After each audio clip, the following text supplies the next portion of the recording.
Welcome to Beyond the B, an ongoing dialogue about the past, present, and future of the B Corp movement. Co-hosts Emmy Allison and Ryan Honeyman facilitate an open and honest conversation about the B Corp movement, advise companies on how to increase their impact, and provide a deep dive into the new B Corp standards that are shaping our community. Our guest today is Juan Pablo Larenas.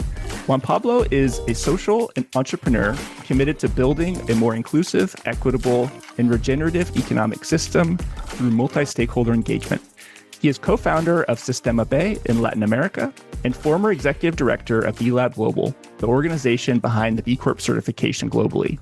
Juan Pablo has over 20 years of experience in social enterprises, sustainable business, and B Corps.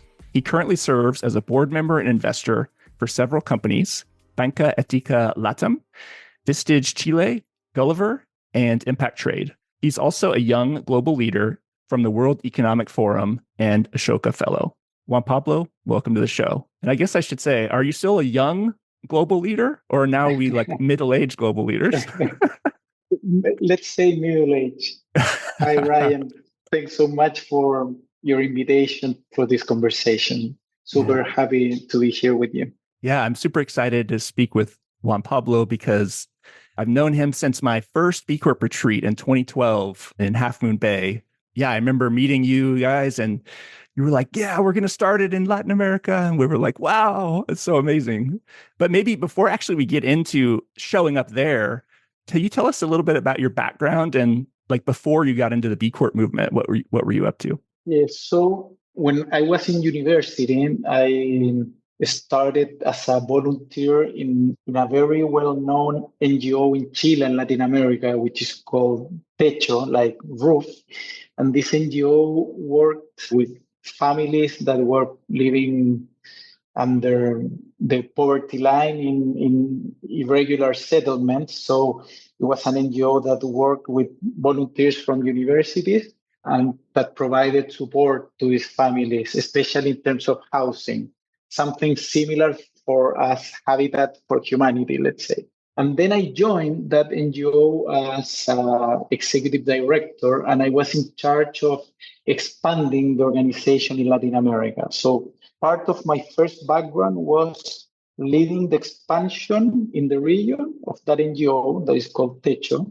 And after that, with a couple of friends, we founded a company, social enterprise that we called at that moment, which was a company that sold massive consumption products, like retail products, donated 100% of the profits to NGOs.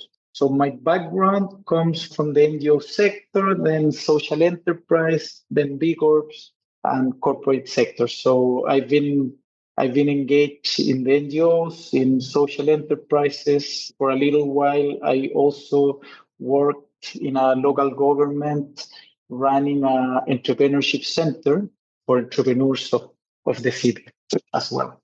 Wow. And how did you first hear about B Corps? Like when was that first time you heard about them? So I was living in London in between 2008 and 2011.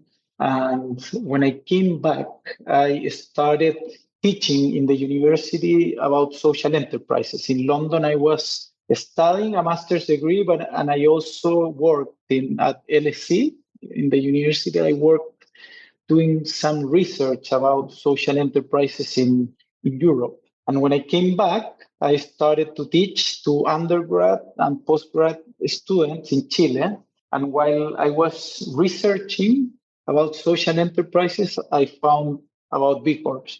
And then I got to this TEDx video from Jay Cohen Gilbert, one of the founders of B Lab, talking about the B Corps. And it was an amazing story because in parallel, while I was teaching in university about that, one of my friends and co-founders of Sistema B, Gonzalo Muñoz, he was organizing this event in Chile that wanted to gather like business leaders with social leaders, with government leaders, and they were thinking about inviting external speakers from abroad. and they found out about B Lab and the experience of the B Corps. So they were thinking about inviting Jay Cohen Gilbert to this event. And I was helping on the organization of this event. And I told Gonzalo that I really wanted to engage with this idea of inviting people from the B Corp movement because I was super excited to see how we could to start generating interest in the region about B Corps. And then the story continues in a conversation that at that moment, late 2011, Gonzalo was talking to Maria Emilia, another co-founder of Sistema B. At that moment, she was also partner of Triciclos, the company that Gonzalo created. And then they were talking about this, about B Corps, about certifying Triciclos as a B Corp. Is this like 2010 or something? Like what year do you think this is around? This is late 2011. 2011, okay. Late 2011. So suddenly they were talking about why not thinking of bringing the B Corps to Latin America. And I was literally on the room, on the closest room to them. And I told them, guys, if you don't invite me to this party, I'll kill you, basically. So, and then Maria Emilia said, you know what? I have a really good friend from Argentina that I'm sure he will be interested on this conversation because he's all about regeneration. And that's Pedro Tarac. So I didn't know Pedro, and Gonzalo didn't know Pedro as well. So he was friends of Maria Emilia. So she calls Pedro a couple of days after, and he tells her, you know what, this is super crazy. I was in an event in Buenos Aires, and I started talking about regeneration on businesses. And then this guy from the US reached me and tells me, you know what, you're talking about B Corps. Have you heard about B Corps? That guy's name is Eric Limson. Eric, he lives in the Bay Area as well. And he introduced us to Jay, Bart, and Andrew in late 2011. So because of Eric, we went to New York in September 2011 to meet in person the founders of B Lab. And that's how the story begins with Sistema B. Wow. Yeah, the names you're mentioning, like Maria Emilia Correa and you, Juan Pablo, and Gonzalo Munoz and Pedro Tarac, those are like the sort of like the big names, right? In Sistema B early days is like, these are like some of your founding group. Yeah, so we were super lucky to meet, to become friends. It's a beautiful story because the four of us also are from different generations, four different generations, from different countries as well. So Gonzalo and I are from Chile, but Pedro is from Argentina, Maria Emilia from Colombia. So since the beginning, we were super complementary. Pedro was thinking what's going to happen by 2000, like 2100, like for 100 more years, what's going to happen with the world. Maria Emilia also has like a super strategic mindset, long-term thinking. And I was much more focused on what should we deliver on the short term to continue this conversation and to launch Sistema B. So we were all super complementary minds. Yes, and we were super lucky to meet. Maria Emilia introduced us to Pedro, and until now we are super close, super engaged. We meet regularly, and we're still super, super engaged with Sistema B and with the whole global network. And something super cool about this story is that when we met Bart, Jay, and Andrew, the founders of B Lab, they didn't have any plans, on expansion on the B Corp movement. Was this in late 2011 too? Was this late 2011? Yeah, it was in September 2011 when we met. Yeah. I still remember, I would say it was like on September 7th or 8th, 2011. We met in their office in New York, in Tribeca. So at that moment, we said, let's think about doing something together. We see this organization in Latin America as a partner organization. We do not necessarily see Sistema B. At that moment, Sistema B didn't have name yet, but we don't see this organization as a subsidiary from B Lab. We think we can operate under this network idea. But of course, we would like to build a relationship with you guys and then to formalize this relationship later on.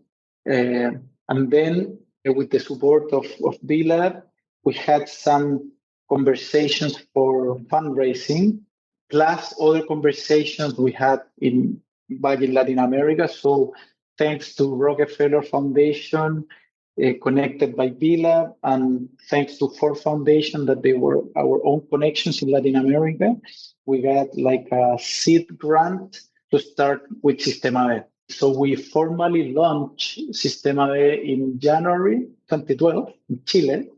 We made an event of 80 people from 6 different countries from the regions, entrepreneurs, business leaders, some leaders from NGOs, even some ministers from the Chilean government that joined.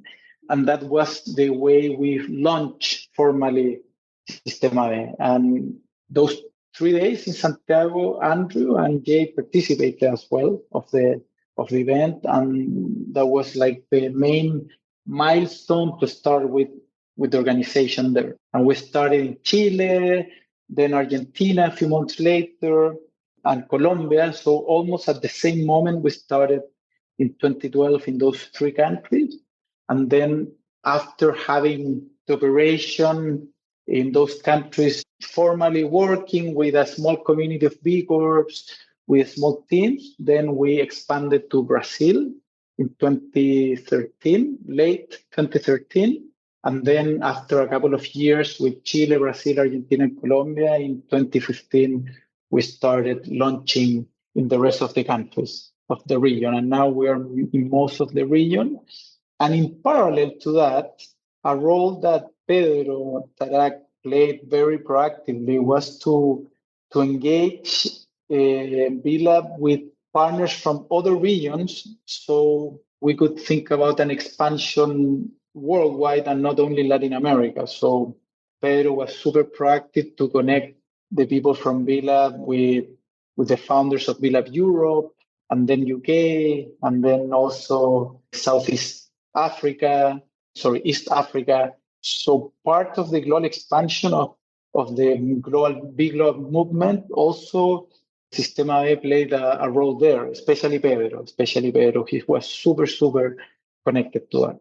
Wow. And maybe I'll just give the listeners a little context as to why we're having this. So as folks have listened, Juan Pablo was there from the beginning, and I thought it'd be really important to talk about Sistema B and how it was founded, just because like the B Corp movement was just a US-based organization. And it's really fascinating, for me at least, hopefully for others, to figure out why the movement expanded and how it did. And Juan Pablo was also the first executive director of B-Lab Global. And so we'll talk about that a little later and what his experience was like, et cetera. And so I think just to give listeners a little sense of like why we're talking about this and why it's important for the movement. And yeah, so 2012, I remember meeting you and the crew. I think Gonzalo and a few other folks were also there. And yeah, so what was sort of the early experience, because in many ways it was especially those early days, it was a very US centric certification system. It was like policies and procedures in a way of looking at business that, was very US centric. So how did you adapt sort of take what you needed from that and like make that first regional entity that could then explain it in a local context as to why it's important for companies? Yeah, so when we heard about B Corps in 2011, it immediately blew our minds. And it blew our minds because of many reasons. One is that it went far beyond certification. What blew our minds? The idea, this notion of being part of a community of businesses that are walking the talk. Because there at that moment, there were already other sustainability, standards or certifications. But this one, the value added about this one was beyond the standards and beyond the certification was obviously the legal commitment that B Corps make when they certify as a B Corp and the change on their bylaws. That was something super structural, was a change of paradigm completely. This idea of expanding the fiduciary duties of the shareholders and directors. Secondly, the idea of, as I said, of being part of a community. There was a sense in Latin America that were many businesses trying to operate in a different way with more social and environmental standards, but they felt alone. So beyond certifying these types of companies, inviting them to be part of a community made so much sense, because in Latin America we operate a lot as a community. Latin America is a community-driven continent, from families, from business coalitions, from NGOs, local organizations. So there's a lot that operates under this community perspective. And on the other hand, when we heard about the B Corps, we said, we love the idea of B Corps. We love this innovation. It's like super amazing. It's super simple to explain, but on the other hand, super powerful. But in Latin America, it's not enough to change the DNA of businesses. And that's why we proposed to be named Sistema B, like System B, instead of B Corp or instead of B Lab. Because in Latin America, even though capitalism, of course, is the main, not only business paradigm, but how society operates, but we said we have to change the business DNA, but in Latin America, it's not enough. You need to engage other actors of the economy to build a more inclusive, regenerative, and equitable economic system. It's not enough just to building a community of businesses. We also need a community to build community of investors, impact investors, of academics, of lawyers, accountants, and other professionals or people that the B Corp idea resonates on their life, but they're not necessarily business leaders or entrepreneurs. So that's why we call Sistema B, because our vision is to not only to change the business DNA, but to change the DNA of the economic system. And to do that, you need other actors of the economy to be engaged, like, as I said, like academics, investors, lawyers, and many more. Civil society leaders, obviously, government leaders, and so on. Excellent. Yeah. And so let's say you get approval from Jay, Bart, and Andrew and their board at the time to make the first global partner. And then you come back to Latin America and you start talking to companies, hey, there's this new thing. What was some of the initial reactions? Were people excited, or were they like, no, that's just a US thing? Or like, what were some of the conversations like when you had initially brought it back? Yeah, so you always have the early adopters. And of course, at the beginning, it wasn't that easy. It wasn't that easy, especially on large companies. So at the beginning, we made our wish list of the 10 to 20 companies that we wanted to join as soon as possible the B Corp movement, and that we wanted them to certify as soon as possible. And a common trend is that the first B Corps in all the countries that we started were small or medium-sized companies that already had some track record, and the impact they generated was embedded in their business model.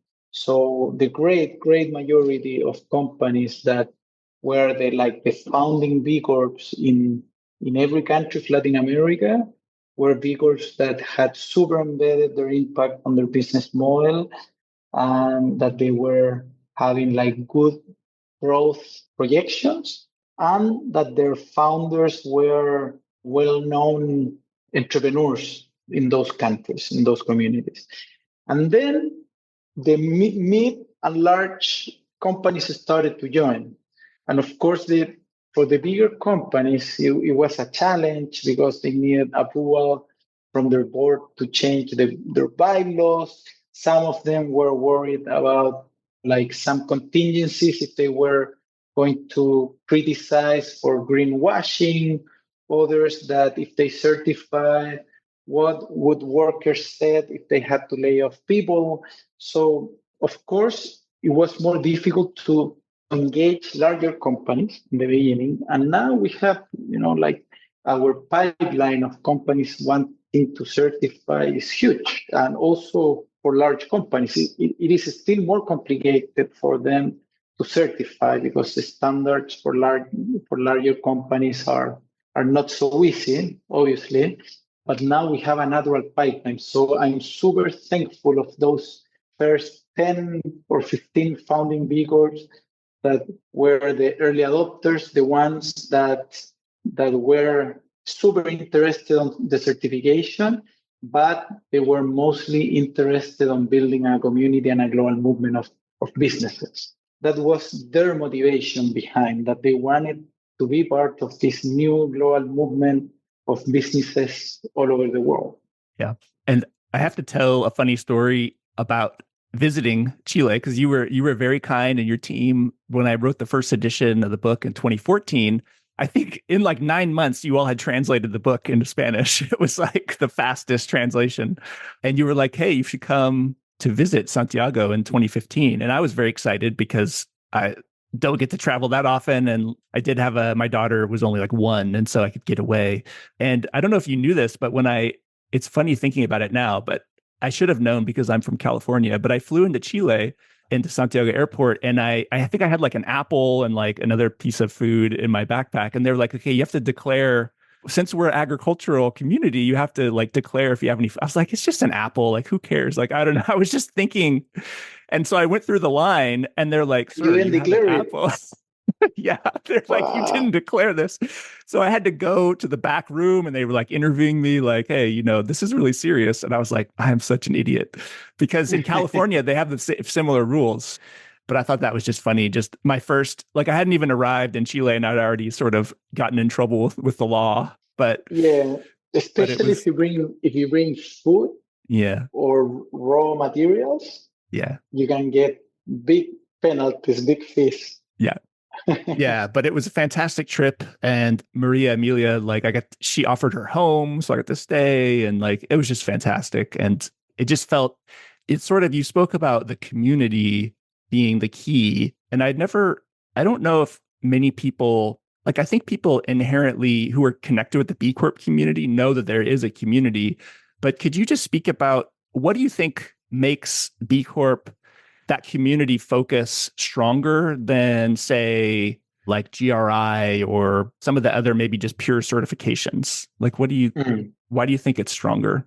Yeah, because I see a couple of elements that make this community unique. One, and probably the most important one, is the idea of building a new paradigm of businesses. This idea that capitalism is the system that works, but that we can definitely improve it, and businesses should play a role on improving capitalism. So this long-term vision on how should businesses behave and what are the impacts they could generate, that's a narrative that felt and feels super, super powerful to the businesses that join the B Corp community.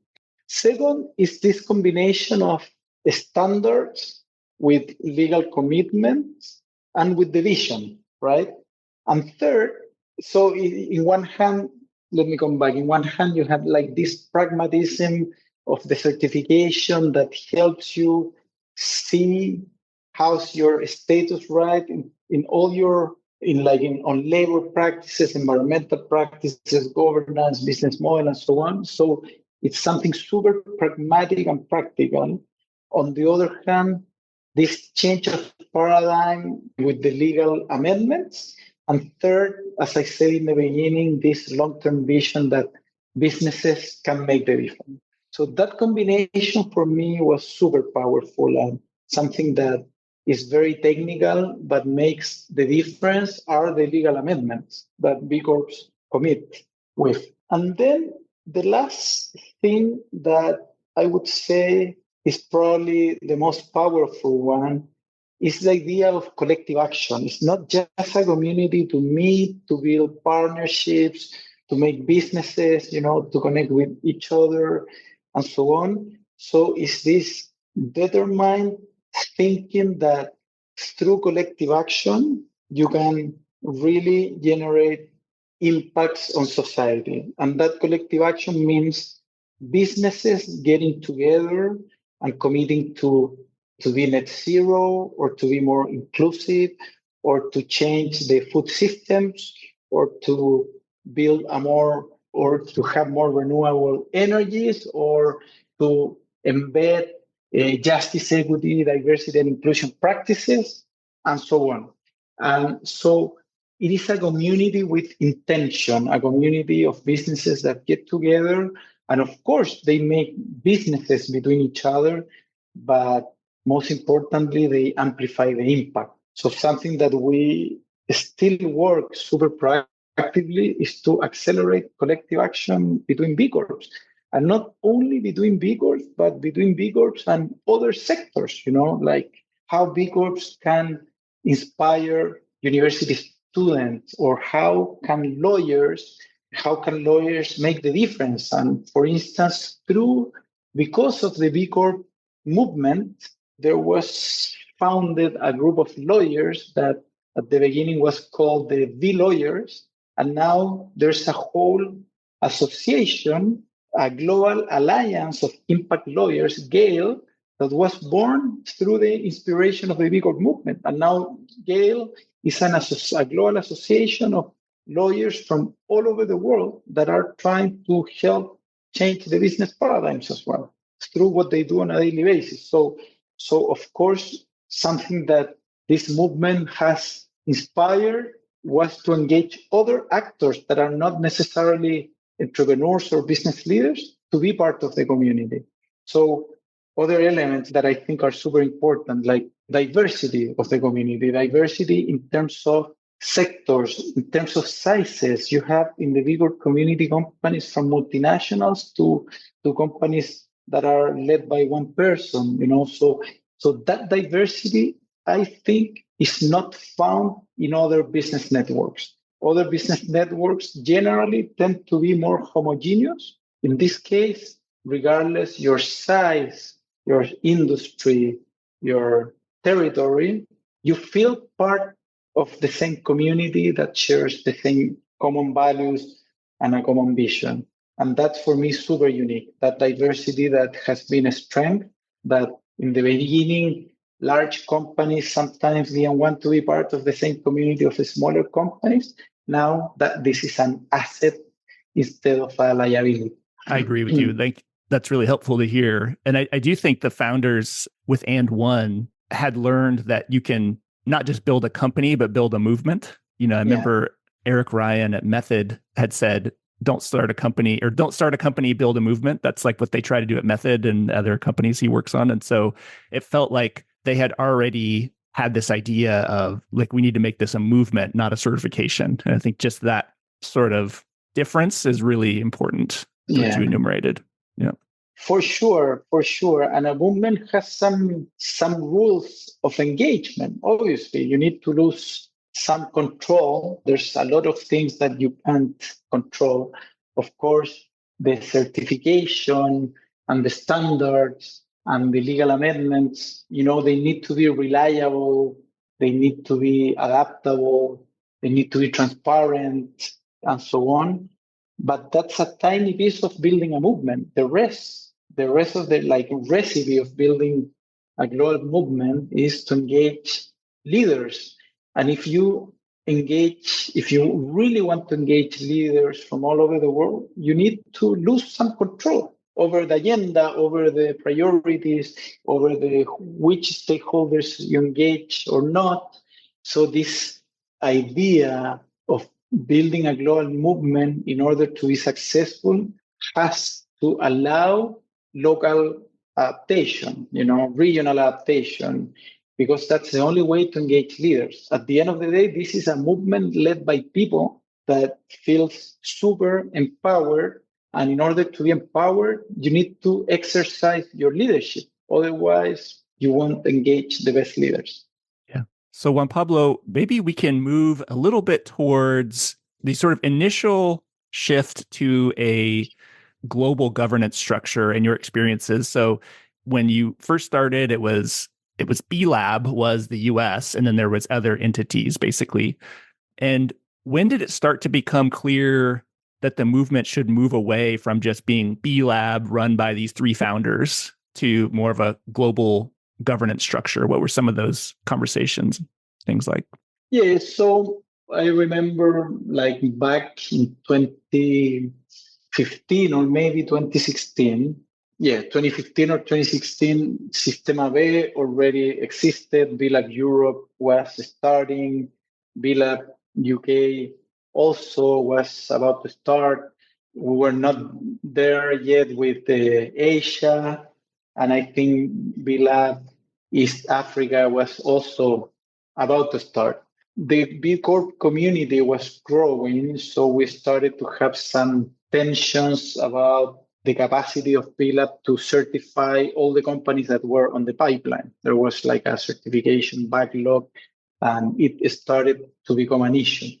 But on the other hand, something that started to become an issue was that we were organizations from a network that had a licensing agreement with B Lab, and some of us had a more, let's say, a more expanded vision as Sistema B. For instance, Sistema B, of course, had to deal with, promoting the certification in Latin America, but we were super proactively also working with other stakeholders that were not B Corps or sustainable businesses. So then, because of the evolution of the network, people from B Lab, Bart especially, that was running B Lab at that moment, he suggested that we could create like a governance council at that moment, right? It was called the Global Governance Council. That was basically kind of an executive committee from people from the different markets, a couple of board members from B Lab Global, but also someone from Latin America, someone from UK, someone from Europe, and then people from Asia and Africa joined a couple of years later. So that was kind of this executive committee who started not only to discuss of how to make certification more scalable and efficient and how to improve our business model, but also how we could expand our impact beyond the B Corp certification and what should be our role on policy, on impact investment, right, on legislation, on academia, and so on. And that was amazing because only by 2015, we started to formally feel that we were part of a global movement because before that, we had a more bilateral relationship with B Lab, Latin America with B Lab in the US, UK with B Lab in the US, Europe with B Lab in the US, but we didn't operate as a one big movement. Before the Global Governance Council was created, we had, of course, these gatherings every 6 months that we met with each other and we connected and we dreamed big and so on. But when we started with the Global Governance Council, we started to operate with this idea that we should be together to build a global movement. And then the responsibilities of this Global Governance Council started to grow. Got it. And was there also discussions about, maybe we should actually have this be not even based? Because in those days, by 2015, was certification still run out of, even for Sistema B, was B Lab in the US still doing the certification for Latin America? Yeah. And until now, certification. So in certification, you have like 3 big teams. One is the standard team, right? The standards team has like a specific governance body, which is the Standards Advisory Council. So the standards team defines the standards and then adapts the standards to emerging market or to developed markets. And now there's a big change happening about the standards with the evolution of the standard.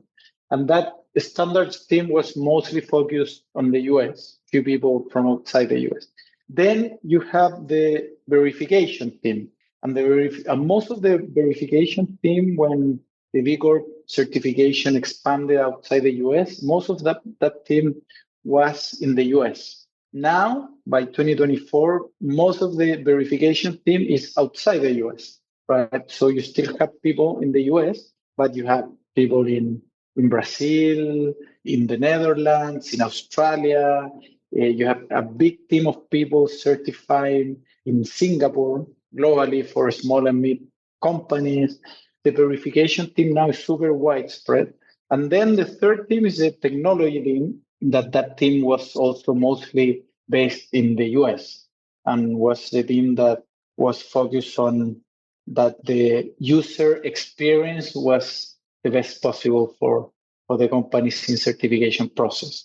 But yes, so the certification is still managed by B-Lab, but now you have much more capillarity in the rest of the world, especially in the verification team, that it has to be a team of people that understands the local context. Yep. From your experience in those, so it was clear that B-Lab was like, okay, we're going to create B-Lab Global. And how did that, because founder transitions are notoriously just difficult, right? No matter entrepreneur, B-Lab, whatever. How did that process look like? Like, how do you actually extract these three founders who are very charismatic and like run like and how did you actually that process of like, okay, how do we ask these guys to step back and then like make sure there's a system that supports the movement without them? Like how did that process work? Yeah, so it is still a transition because one of them, Andrew, is the chair of B-Lab Global. And when I joined B-Lab Global as executive director, Andrew was the chair in that moment as well. So, yeah, so something that, and not only in B-Lab, also in every single global partner organization, we transition from founder-led organizations to executive-led organizations. And that was super notorious because when we launched this Global Governance Council that I was sharing before, this Global Governance Council was mostly composed by the founders.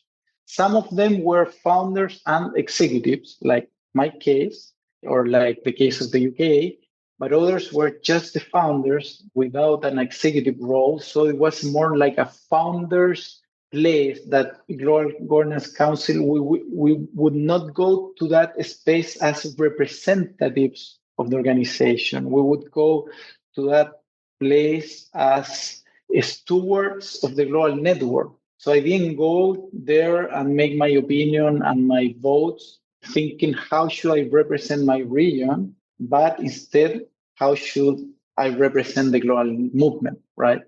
So it was like a really nice governance body. But then people started to transition out, the organizations started to grow, they needed more professionalism, right? So they started to hire more senior people. And that was a huge challenge. It was a huge challenge because part of that, trust, of that social capital that was built between the founders was, I won't say that it was broken, but it was, not sure how to say this word in English, but it was like a step back, like we went a little bit backwards. So for instance, when I left the day-to-day of Sistema B, Pedro stayed as the chair, but then Pedro left when Sistema B was turned 10 years old. And we engaged in a big crisis in Sistema B, in a big identity and cultural crisis because the founders were out. And we went a step back and we said, you know what? We shouldn't be at this moment on the day-to-day of Sistema B, but we should maybe join the governance, part of the governance. We should be engaged somehow. So and that is also part of what happened probably in B-Lab Global and in the rest of the global partners, same with Europe, same with UK, etc. I think that it is good news when organizations become more professional, when organizations bring the best talents from outside to upgrade their strategy, their operation, and so on. But founders are super important in these kinds of organizations on the governance. Somehow founders should be engaged, especially because that original vision, that way of doing things, that culture has to remain on the movement. Like this is a movement that people fell in love with the idea and people join because of the ideas, but they stay because of the people that is around. And everyone that joins the network or the global movement should be part of it for many years, not necessarily with the same roles. I super agree that the roles should change, but in this organization, the role that founders play is super important, especially to maintain this vision, to maintain the good, to keep people having, sparkling eyes to be part of this. I don't know And if I so, explained myself. no, that's perfect. properly. Yeah. That's actually good to know that so when B Lab US or B Lab was becoming global, it sounds like all the other partners were also expected to transition. Wow. So that was a huge shift for It was a huge the whole shift. network. Yes. Yes. So we entered, like we have super challenging years between 2021, between 2020 and 2023, let's say 4 years that were super challenging, some of them with a bit more crisis than the others. Part of the crisis was because we had like a huge pipeline of companies wanting to certify, almost 2,000 companies that were on the backlog that we could not certify. So, of course, that explained part of the crisis. But another part of the crisis was that we had in parallel in most of the regions changes on leadership and changes on the governance as well. So we had new executive directors in Europe, in UK, in Latin America, in Asia, in Africa as well, within 2 or 3 years. And also we had many cases, the founders of these global partner organizations, most of them leaving either the day-to-day or leaving their roles as chairs of the boards they created. So this transition of leadership from moving from a founder-led organizations to, executive-led organizations brought many tensions and created a new culture. Yeah. We had talked before we started recording that we were saying that it feels like the B Corp community has been kind of adrift a little bit since that maybe 2020 to 2023 sounds about right. And how much of it do you attribute to that sort of shift? Like, it sounds like a lot of the founders for each of those regional groups left, or what do you attribute to? I was sort of saying, feels like the B Corp community has lost its mojo in some ways. And what are some of the reasons you think that might have happened? Yeah, so in the last years, I would say that one of my concerns in the last couple of years has been that on one hand, we have been as a global network too much focused on the B Corp certification. And our vision is building a more inclusive, equitable, and regenerative economic system, right? And we explicitly say economic system and not businesses. So we need to make efforts again to include other stakeholders that are not necessarily business leaders or entrepreneurs. So, of course, the role that companies, that businesses play in changing the economic system is huge, but they're not the only actors. So I feel somehow that we are co-opted by the certification. We fell in love with this idea of the certification, and now probably co-opted by the new standards that I think that both are super important, but we will not move the needle if we don't expand our vision and the way we partner with others. We should be, more open network that should be partnering with many stakeholders from we all to the regenerative movement, to the AI movement, to the World Economic Forum, to social organizations, to governments, and so on. Part of our secret sauce has been our ability to connect and to partner with other global organizations and with other global movements. But I think in the last couple of years, we have been too much focused on, as I said, on certification and standard. And secondly, that feeling is even worse. No, not even worse, but that feeling that I have, and that probably you share, that what has happened with our magic is that this global network of different organizations from different regions has become more complicated to govern because it's a global network. And being a network means some responsibilities and also some duties. And we are revising the way we are governed as a global network because at some moments we have become too bureaucratic. So we need to simplify the way we make decisions. We need to simplify or to empower in some issues the regions to make their own decisions. And on the other hand, we need to also empower VLAB to make their own decisions without needing to get consent from every region to move on. So our governance has become super complicated.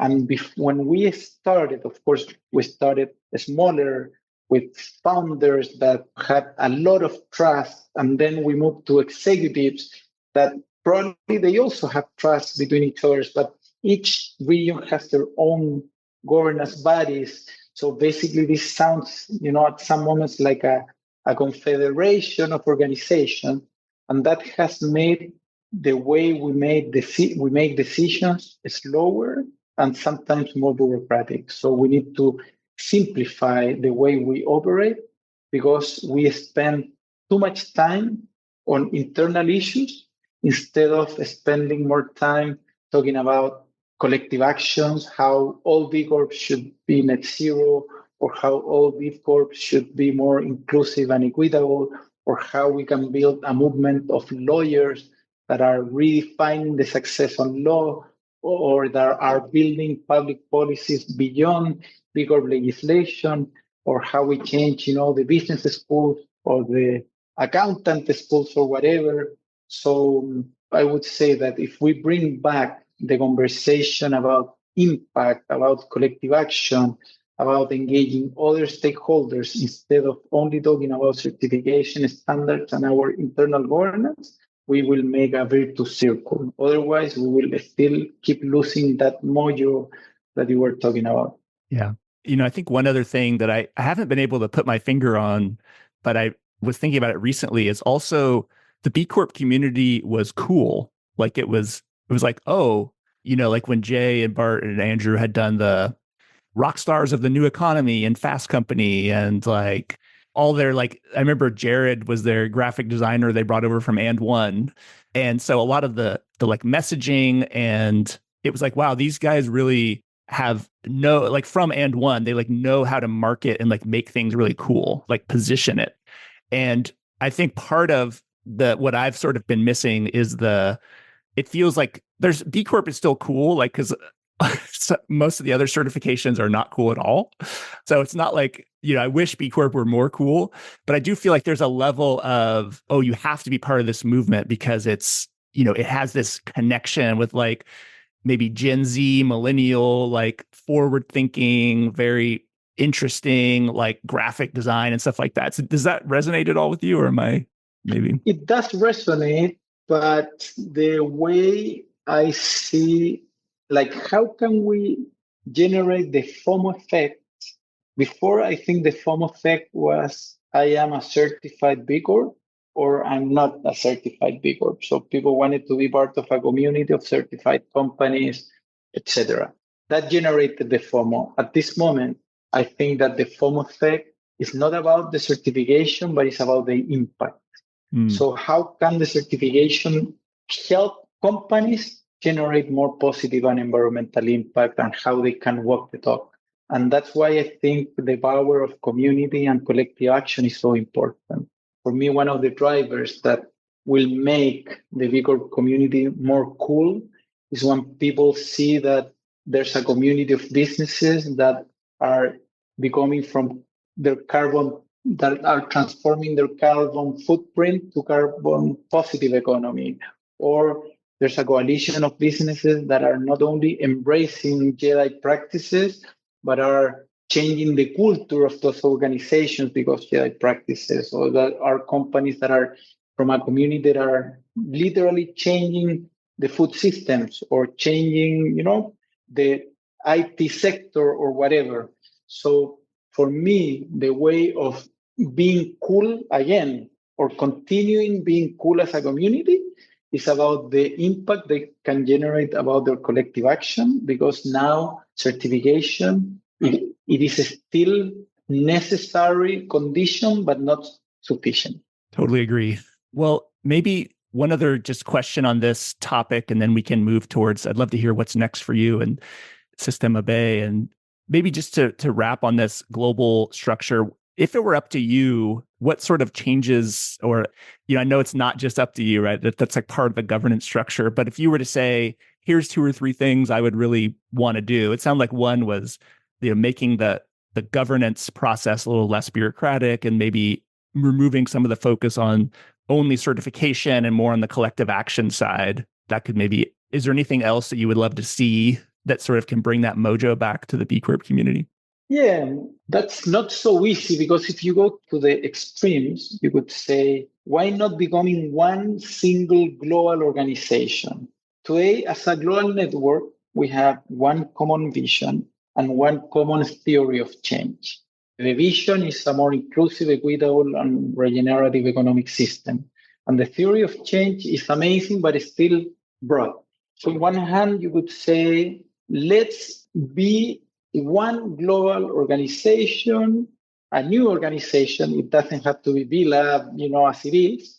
Let's have one global organization with global representation, with business units in each country or in each continent, but relying on one governance body instead of 10 or 15, and relying on one executive leadership team. That's one extreme. And of course, that simplifies things a lot.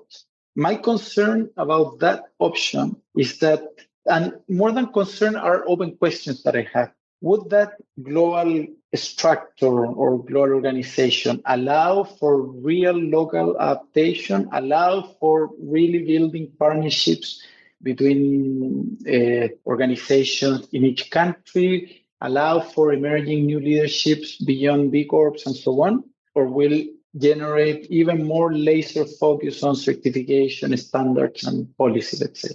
So what are the pros and cons of that option?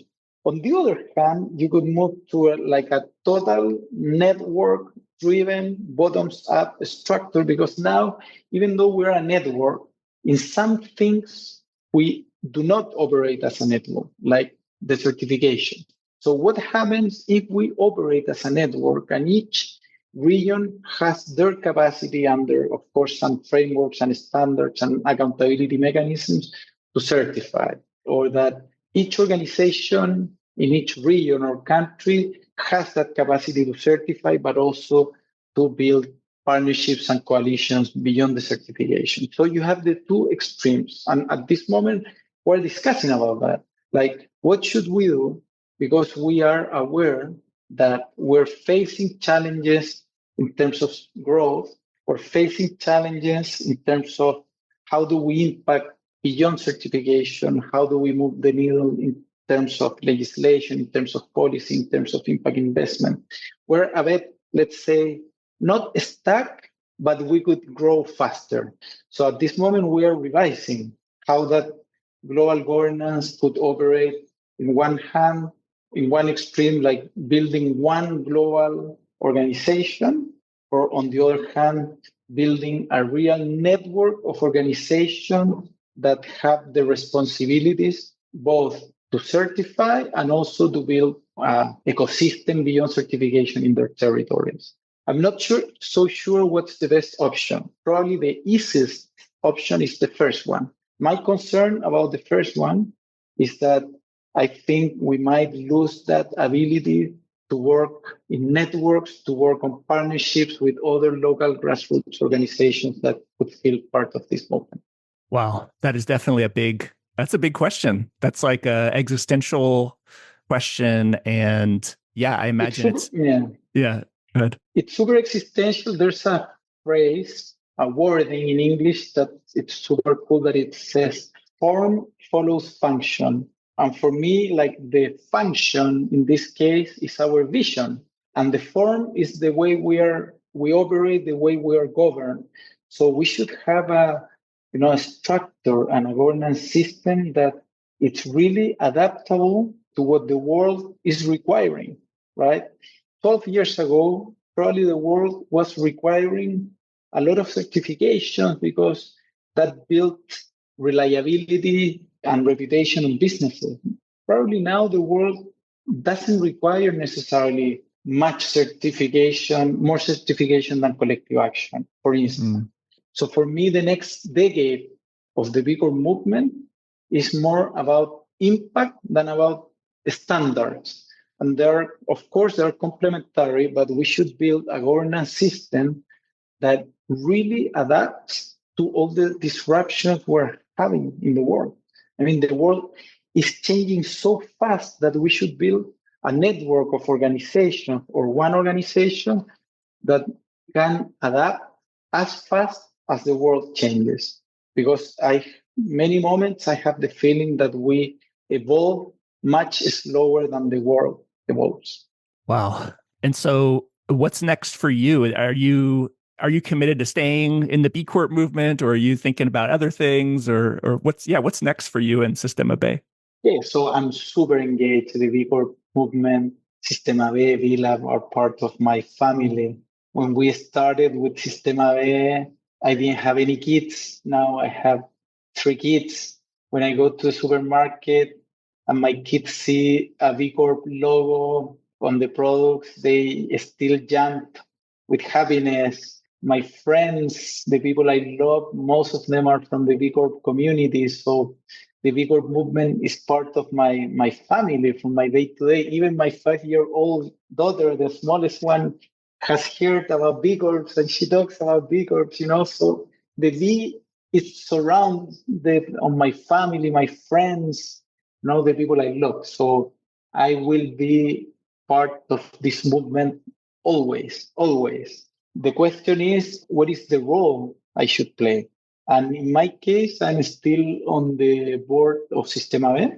We are facing big challenges in Latin America, consolidation of Sistema B in some countries. In other ones, we are struggling a little bit. We are in the middle of this global governance conversation on how we can make the network of organizations, BLAB, Global, BLAB US, BLAB UK, Sistema B, and so on, how we can improve our governance. So I'm part of that. But my intention is not to stay much longer on the board of Sistema B. Probably I will be there until I think my term finishes by the end of 2025.